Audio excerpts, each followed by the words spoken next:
Imaginez être ridiculisé sur scène par une superstar devant des milliers de personnes. C'est exactement ce qui est arrivé à Ibrahim Traoré lors d'un concert de charité glamour. Mais juste au moment où le rire atteint son paroxysme, il prend le micro et transforme le moment en quelque chose d'extraordinaire. Ce qui se passera ensuite ne fera pas seulement taire la foule, mais résonnera également sur Internet. Êtes-vous prêt à assister à un retour en force qui prouve que le vrai talent ne peut être ignoré? Alors qu'Ibrahim Traoré assiste à un concert caritatif organisé par des célébrités, un chanteur célèbre décide de se moquer de lui devant la foule. Les rires fusent, mais la suite laisse tout le monde pantois. Micro à la main et courageux, Traoré monte sur scène. Sa voix et son message inattendu ont fait taire non seulement la foule, mais aussi Internet tout entier. Ce moment fort prouve que le véritable respect se gagne de la manière la plus inattendue. Tout a commencé un mardi matin calme à Ouagadougou. Le président Ibrahim Traoré était dans son modeste bureau, parcourant un rapport sur l'éducation des enfants déplacés. Son téléphone vibra, accompagné d'un message de son assistant. « Vous êtes invité au concert caritatif d'Africa Unite. » C'est un événement de célébrité, très médiatisé, Lagos. Vendredi soir, il haussa un sourcil. Un concert de célébrité. Ce n'était pas son spectacle habituel, mais le concert avait pour but de récolter des fonds pour les réfugiés d'Afrique de l'Ouest. Une cause qui lui tenait à cœur. Après une courte pause, il hocha la tête.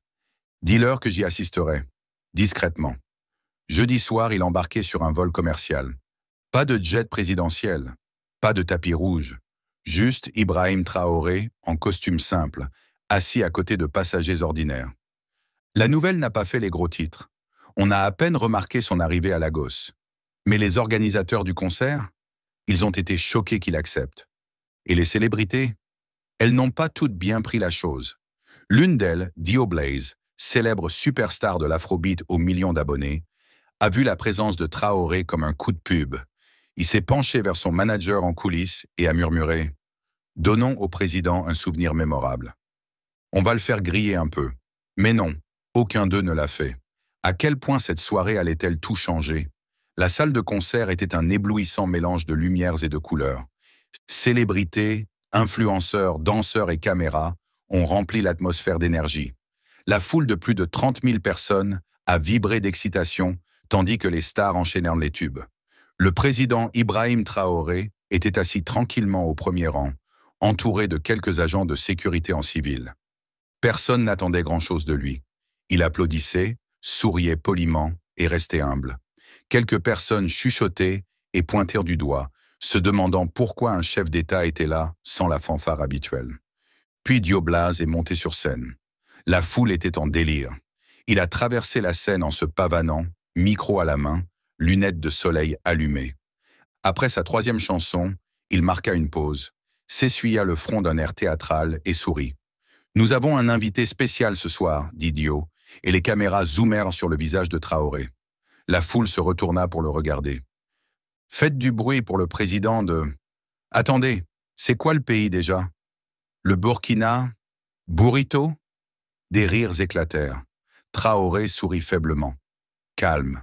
« Mais bon, sans vouloir offenser votre Excellence, vous vous en sortez très bien. Je veux dire, les vrais présidents ne voyagent pas en classe économique, pas vrai? » La foule rit encore plus fort. Quelques-uns grimacèrent. Ibrahim ne broncha pas. Au lieu de cela, il se leva lentement. Et puis, quelque chose d'inattendu se produisit.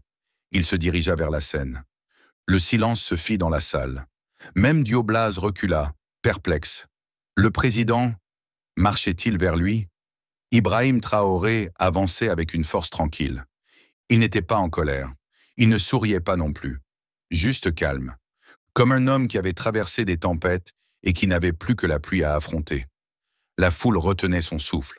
Un coordinateur de l'événement se précipita vers lui en murmurant « Monsieur le Président, s'il vous plaît, vous n'êtes pas obligé. » Il posa doucement une main sur l'épaule du coordinateur et murmura « Tout va bien. » Arrivé sur scène, Dio hésita avant de lui tendre le micro, se demandant s'il s'agissait d'une blague. Traoré le prit. Il se tourna vers la foule. Sa voix était basse mais claire. Chaque mot transperçait l'air comme la vérité elle-même. « Je ne suis pas venu ici pour les applaudissements, dit-il. ou pour être traité de façon spéciale. Je suis venu ici parce que des enfants sur tout le continent meurent de faim. Des familles fuient de la guerre. Et cette scène, cette musique, ont le pouvoir de rassembler les gens et non de les diviser. La foule se tue. Les caméras zoomèrent. Les téléphones sont sortis. Certains avaient déjà les larmes aux yeux. Et ils n'avaient même pas encore commencé à raconter la vraie histoire. Laissez-moi vous raconter quelque chose, dit-il en levant à nouveau le micro, à propos d'un petit garçon que j'ai rencontré dans un camp de réfugiés il y a 3 jours. La voix de Traoré était ferme lorsqu'il s'adressa à la foule. Il y a 3 jours, j'ai visité un camp de réfugiés à la frontière entre le Burkina Faso et le Mali. J'y ai rencontré un garçon nommé Mahamoudou. Il n'avait pas plus de 10 ans. Un léger soupir parcourut le public. Les lumières s'éteignirent légèrement. Et l'immense écran derrière la scène diffusait une photo. Un petit garçon aux vêtements en lambeaux, les pieds poussiéreux et les yeux fatigués, mais tenant un bâton comme une épée. Il n'avait ni chaussures ni parents. Il m'a dit « Président, je veux être médecin. Je veux soigner les gens comme on répare les vélos. » Un léger rire mêlé à un reniflement. Mais il n'avait ni école, ni nourriture, juste de l'espoir. Je me suis assis avec lui sur le sol nu et je lui ai demandé « Qu'est-ce qui le fait tenir ?» Traoré a marqué une pause. Il a dit « Parce que quelqu'un doit s'en soucier. » Le stade était plongé dans un silence de mort. C'est pour ça que je suis venu ici.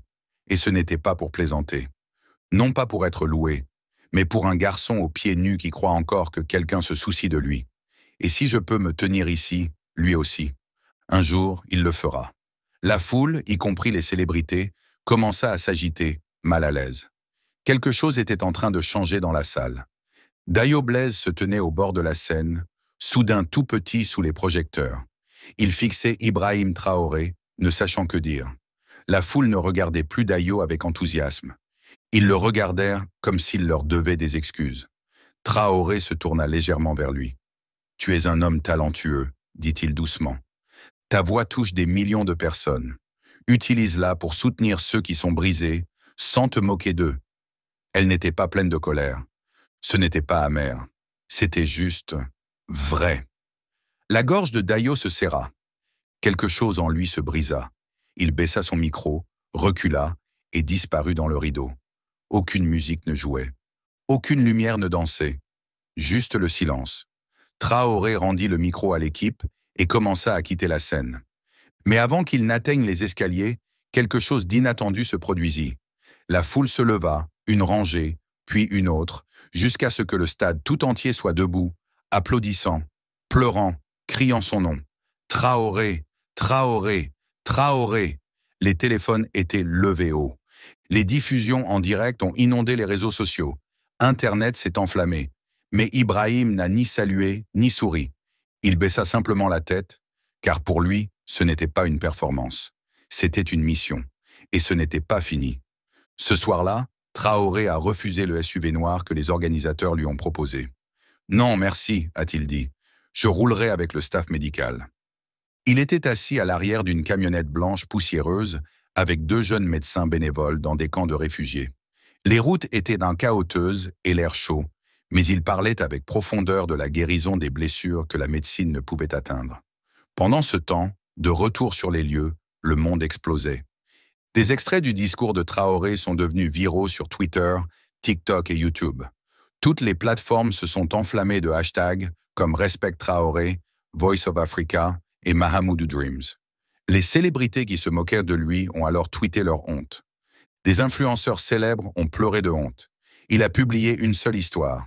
« J'avais tort. Je ne me suis jamais senti plus petit. Pardonnez-moi. » Mais Traoré se fichait d'Internet. Il était déjà sur la route, en route vers un autre village, un autre camp, un autre lieu oublié, car il connaissait la vérité. Le vrai changement ne se produit pas sur scène. Cela se passe en silence, dans la poussière, dans des endroits où les caméras ne se rendent jamais. Samedi matin, Traoré était déjà aux portes du Burkina Faso, visitant un hôpital rural près de la frontière. Le bâtiment avait des murs fissurés et un seul ventilateur fonctionnait. L'air sentait la poussière et les médicaments. Il salua chaque infirmière par son nom. Une petite fille d'à peine 5 ans était allongée sur un lit, respirant bruyamment. Elle s'appelait Issatu. Elle avait le paludisme, mais il n'y avait plus de perfusion. Hier, le camion de ravitaillement était embourbé à 30 km de là.